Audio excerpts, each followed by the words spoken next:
I don't think I've ever told you this before, but I'm going to tell all of you this. Would you like to hear something that's actually kind of personal and hurt my feelings and stuff when I was like younger? You want to know? You want to know a secret OT story? Okay. Secret OT story. When I was a kid, one of my biggest dreams in the world was to be an actor. And I used to watch and rewatch things again and again and again and memorize every single one of the words. I used to memorize the different scenes. I could be able to tell you so many different things off the back of my head. I could, for example, a game that I really enjoyed that had a ton of talking in it, which I wasn't used to because of all the cinematic sequences, which were a new concept to me at the time, like Halo. I could play with my eyes closed and tell you exactly the route to take in every single scene, even if I was like, sometimes my friend would call me and say, hey, OT, how do we complete this level? And I'd be, oh, I turn this way, because I remembered everything based on how they would talk about different things. But my dream as a kid was to be an actor. To do acting. I wanted to be in a Star Wars-esque thing, and I wanted to star in zombie films. Those were my two big things. I wanted to do space, and I wanted to do zombies. But two important things got in the way of that I think nepotism probably would have helped with. One, we didn't have the money for me to not just work all the time. You know, didn't grow up with money, didn't have money. So the thought of having like downtime from working, downtime from acting, and like many months to potentially years between gigs, not even feasible. That's one big thing that got in the way.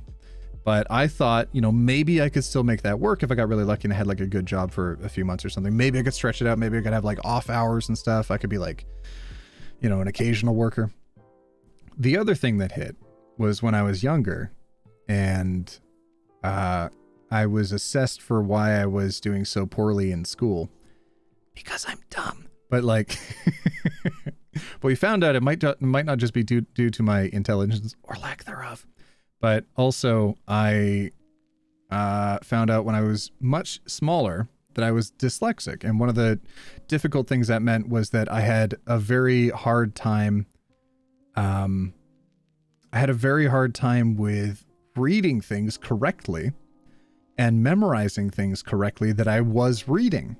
So something that would be an insurmountable thing was, for example, when I was in a school play, I could not read my lines and then remember them and then voice act them out.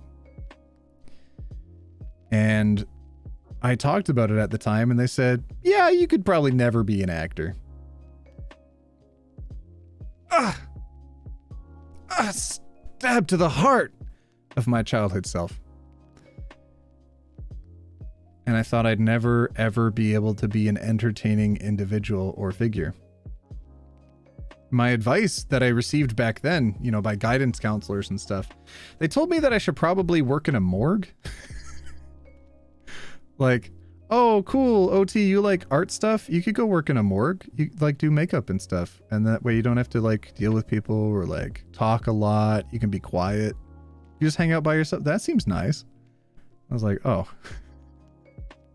Oh, okay. But they also told me like janitorial duties would be really good. Remember when you take those tests and they would like categorize you into different job roles and stuff? We didn't have that as much as we had guidance counselors that would tell you what kind of like field you should go into. And the fields they said I should go into were like learn a trade or clean toilets. Those were like the two big things that they told me. And I had no idea where to go with jobs, what I'd be capable of. But what I knew in my heart of hearts that I would never, ever be capable of was acting on camera. I knew, because of my limitations, that I would never, ever, ever be able to do anything on camera ever. That I would never be able to start a YouTube channel. That I'd never be able to start a Twitch channel. That I'd never have anyone that wanted to hang out with me while I did stuff on the internet.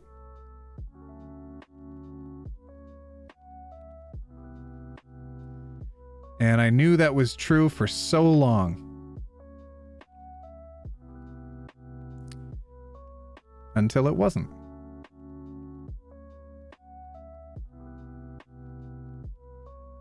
And now I do stuff on camera. Now I even remember people in chat. And when I tell you how much things mean to me, like that I'm able to do this, I want you to know from how deep down I actually say that.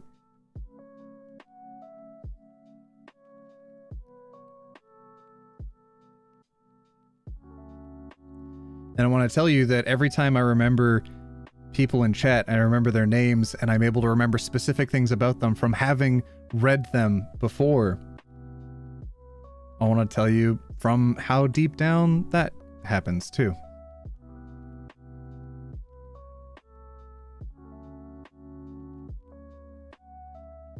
A lot of things were impossible for me for so long.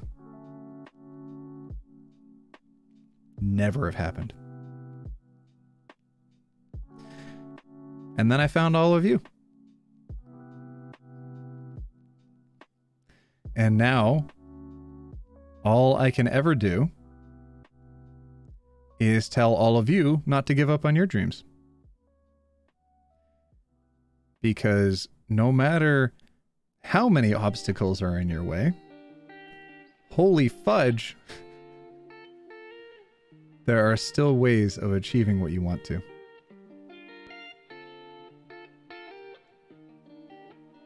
Promise you can do it. Anyways. Thanks, everybody. Thanks for being you. Thanks for...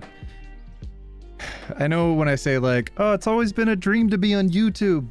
When I say this has always been a dream of mine, I don't just mean like, oh, I used to look at YouTube and be like, I wish I could do that very specific thing. I just want all of you to know how much that statement encompasses when I say that this was my dream.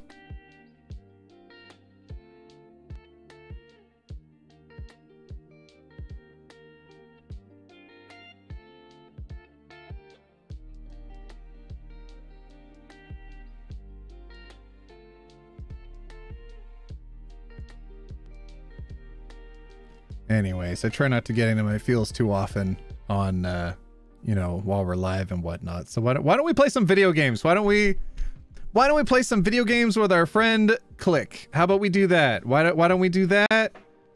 We'll play games with Click today. How about we do that? How about we do that? Okay, everybody?